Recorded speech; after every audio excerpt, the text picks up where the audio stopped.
السلام علیکم ورحمۃ اللہ وبرکاتہ۔ بہت ہی پیارے سامعین و ناظرین، میں غلام مصطفیٰ اپنے چینل پیام اسلام سے آپ سے مخاطب ہوں۔ درس قرآن کے سلسلہ میں آج کا ہمارا سبق سورۃ الانعام آیت نمبر 95 تا 97 ہے۔ اعوذ باللہ من الشیطان الرجیم، بسم اللہ الرحمن الرحیم۔ ان اللہ فالق الحب والنوى یخرج الحی من المیت ومخرج المیت من الحی ذالکم اللہ فانا تؤفکون۔ فالق الاصباح وجعل اللیل سکنا والشمس والقمر حسبانا ذالک تقدیر العزیز العلیم۔ وهو الذی جعل لکم النجوم لتہتدوا بها فی ظلمات البر والبحر قد فصلنا الآیات لقوم یعلمون۔ سورۃ الانعام کی ان آیت میں اللہ رب العالمین نے انسان کو دعوت فکر دی ہے کہ تخلیق رب العالمین پر ذرا غور کر کہ اللہ کی تخلیق کے اندر اس میں چھپی حکمتیں اور مقاصد کیا ہیں۔ قدم قدم پر انسان کے لیے نشانیاں اور نصیحتیں ہیں، اور ان کو سمجھنا اور جاننا انسان کے لیے اگر وہ چاہتا ہے تو تبھی اسے سمجھ اور عقل آئے گی۔ فرمایا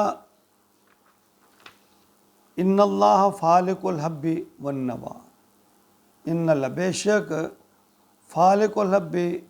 نکالتا ہے، والحب فالق الحب والنوى گٹھلی کو پھاڑنے والا، یعنی دانے اور گٹھلی کو پھاڑنے والا، اس میں پودا نکالنے والا۔ دیکھیے یہ سب کچھ ہمیں جو خود بخود ہوتا ہوا نظر آتا ہے، حقیقت میں اس سب کا کنٹرول، اس نظام کو اللہ تعالیٰ نے ایک فطری نظام کے تحت چلایا ہوا ہے، اور اس سب کا کرنے والا اللہ کی ذات ہے، اسی کے قبضہ قدرت میں ہے، اسی کے کنٹرول میں ہے۔ یخرج الحی من المیت، وہ نکالتا ہے زندہ کو مردوں سے، ومخرج المیت من الحی، اور نکالتا ہے مردوں کو، یعنی زندہ سے مردہ اور مردہ سے زندہ۔ ذالکم اللہ فانا تؤفکون، یہ تو وہ اللہ ہے، یعنی یہ جو کر رہا ہے، تو تم کدھر الٹے جا رہے ہو، کدھر پھرے جا رہے ہو، کدھر بھاگے جا رہے ہو۔ یعنی دیکھیں مرغی زندہ ہے، جاندار ہے، اور اسے انڈا جب نکلتا ہے تو ہم اس کو بے جان کہتے ہیں، اور اسی بے جان سے پھر اللہ تعالیٰ جاندار جو ہے پھر پرندہ، نیا پرندہ پیدا کر دیتا ہے۔ تو اس طرح اللہ فرماتے ہیں مردوں سے زندہ اور زندوں کو مردوں سے نکالتا ہے۔ ایک طرف زمین اور اس میں ڈالے جانے والا جو بیج ہے، تو اس سے نکلنے والا جو پودا ہے نا، وہ مختلف ہے، یعنی اس کی رنگت، جسامت، ذائقہ، دیکھیے یہ وہ مختلف ہے، لیکن زمین سے جب نکلتا ہے تو وہ اپنی شکل، اپنی رنگت و اپنی جسامت جو ہے وہ اختیار کر لیتا ہے۔ زمین ایک جیسی ہے۔ تو اللہ کی اس بے مثال کاریگری اور قدرت کی یہ نشانیاں ہمارے لیے، یعنی اللہ تعالیٰ فرماتے ہیں کہ دوسری مثال یعنی یوں کہہ لیں، پھر اللہ تعالیٰ یہ بھی کہہ لیں کہ ایک حدیث میں حضور صلی اللہ علیہ وسلم نے فرمایا کہ زندہ اور مردہ کی مثال جو اللہ کا ذکر کرنے والے ہیں، اللہ کی یاد، اللہ کے فکر اور ذکر کرنے والے ہیں وہ زندہ ہیں، اور جو نہ کرنے والے وہ مردہ کی مثال ہیں۔ یہ بھی مثال لی جا سکتی ہے۔ فالق الاصباح، وہی صبح کو پھاڑتا ہے، یعنی رات کی تاریکی سے پردہ چاک کر کے صبح نمودار کرتا ہے۔ تو بظاہر یہ جو خود بخود ہم دیتے ہیں زمین سے، یعنی زمین کی یا گردش جو چل رہی ہے، دن اور رات کا آنا جانا، تغیر و تبدل،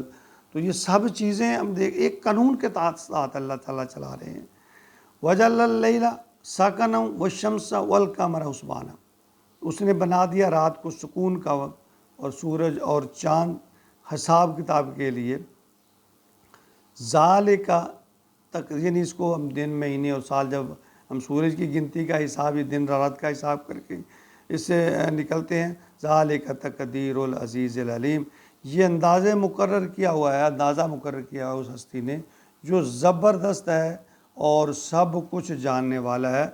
یعنی اندھیرے سے روشنی اور دن کا نکلنا، پھر رات کی تاریکی میں رات کو یعنی اس کی تاریکی میں بدل جانا، دن اور رات کا آنا جانا، یہ سب جو ہیں یہ دنوں کی گنتی اور ماہ سال ایک حساب کتاب کے ساتھ اللہ تعالیٰ اس سارے نظام کو چلا رہے ہیں اور اس پر کنٹرول کر رہے ہیں، اس کے ذرے ذرے کو دیکھ رہے ہیں، اور ہر چیز اس کے علم میں ہے کیونکہ وہ زبردست طاقت والا، ہمت والا ہے۔ وَهُوَ الَّذِي جَعَلَ لَكُمُ النُّجُومَ، اور وہی ہے جس نے تمہارے لیے ستاروں کو یعنی لِتَهْتَدُوا یعنی تمہیں رستہ دکھانے کے لیے بنایا ہے، بِهَا فِي ظُلُمَاتِ الْبَرِّ وَالْبَحْرِ، یعنی سمندر میں اور سمندر سے باہر، خشکی اور تری دونوں جگہوں پہ ستارے جو ہیں، یعنی دیکھیں ان سے ہی رستے متعین ہوتے ہیں۔ سمندری جہاز کو لیجئے تو جب یہ چلتا ہے تو بھی ستاروں سے اپنا رخ متعین کرتا ہے۔ قد فصلنا الآیات لقوم یعلمون، ہم نے تو اپنی نشانیاں تفصیل سے بیان کر دی، نفصل یعنی قد فصلنا بیان کر دیا آیات اپنی نشانیاں لقوم ان لوگوں کے لیے جو علم رکھتے ہیں، یعنی وہی اس بات کو سمجھ سکتے ہیں۔ جدید علمی ایجادات چاہے جس قدر بھی پھیل جائیں، اجرام فلکی کا جو نظام ہے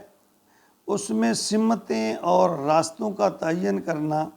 آج بھی اس میں یہ سارا نظام جو ہے اجرام فلکی اس کی مدد لی جاتی ہے۔ نئے انکشافات یا موسمی پیشین گوئیاں، تو ان سب معاملوں میں ستارے اور ان کا علم جو ہے اس میں خدا کی مشیت اور قدرت کو سمجھنے میں ہمیں مدد ملتی ہے۔ اللہ تعالیٰ نے سارے کارخانہ قدرت کو، سارے نظام کو ایسے منظم اور خوبصورت انداز میں بنایا ہے اور چلا رہا ہے کہ ہمیں اللہ کی طاقت، اس کا کنٹرول، حکمت اور اختیارات، یعنی اس پر یقین کرنے پر مجبور ہو جاتے ہیں کہ کوئی تو ہے، یعنی کوئی ہے اس معاملے میں اس کا کوئی مقابلہ کرنے والا، یا اس کا متبادل، یا اس کے مقابلے میں کوئی نظام لے کے آنے والا۔ ہرگز ایسا نہیں ہے۔ اگر انسان غور و فکر کرے تو یہ سارا نظام ہی جو ہے اللہ کے خالق و مالک، قادر مطلق ہونے کی گواہی خود دے رہا ہے، اور یہ کہ ہر چیز پر اختیار اور تصرف صرف اللہ کا ہے۔ اللہ تبارک و تعالیٰ اپنی الوہیت، اپنی ربوبیت کے لیے عقل اور آفاقی دلائل پیش کرتے، دیکھیں نا، عقلی بھی ہے، یہ آفاقی بھی ہے، عقل سمجھتی ہے اور ہمیشہ کے لیے چل رہے ہیں۔ پھر اللہ تعالیٰ تو دلائل پیش کر رہے ہیں زمین و آسمان اور کائنات میں پھیلی تمام مخلوقات، اور اس کی صفات یا اس کے اختیارات، اس کے سب یہ سب اللہ کے نشانیاں ہیں، اس کارخانہ قدرت کی، اس کے تصرف کی، اس کے حکمت کی، اس کی بادشاہت کی۔ لیکن اس کو سمجھے گا وہی جس کے علم ہے، جو تھوڑا شعور رکھتا ہے، جسے احساس ہے، جسے فکر ہے۔ سورہ یاسین میں اللہ رب العالمین 40 آیت میں فرماتے ہیں لَلشَّمْسُ يَنبَغِي أَن تُدْرِكَ الْقَمَرَ وَلَا اللَّيْلُ سَابِقُ النَّهَارِ وَكُلٌّ فِي فَلَكٍ يَسْبَحُونَ، یعنی یہ سورج نہیں ہو سکتا کہ سورج چاند کو پکڑ لے اور رات سے پہلے دن آ جائے، یعنی یہ سب اللہ کا ایک نظام ہے جو ایک دائرے میں ایک فطری طور پر گھوم رہا ہے۔ تو انسان اس پر غور و فکر اگر کرے تو ہمیں اللہ رب العالمین کی تخلیق پر غور کرنے سے بہت کچھ حاصل، اللہ کی ذات پہ یقین بیٹھتا ہے، اور پھر اس کے لیے اگر نہیں ہے تو اللہ تعالیٰ نے بڑی واضح اور سخت، یعنی کہ سورہ یاسین میں آیت نمبر 33 میں فرمایا یا معشر الجن والانس ان استطعتم ان تنفذوا من اقطار السماوات والارض فانفذوا لا تنفذون الا بسلطان، فرمایا کہ اگر تمہیں میری باتیں پسند نہیں ہیں نا تو پھر میری زمین سے نکل جاؤ، اگر تم میں طاقت ہے تو نکل کے دکھاؤ۔ پھر ساتھ ہی اللہ نے فرمایا کہ تم نکل نہیں سکتے ہو، جا نہیں سکتے ہو، یعنی اتنا اگر بے بس ہے انسان تو انسان کو سوچنا چاہیے اللہ اور اللہ کے رسول کی اتباع اور فرمانبرداری ہماری نجات کا ذریعہ ہے۔ اللہ تعالیٰ ہمیں عمل کی توفیق عطا فرمائے، آمین۔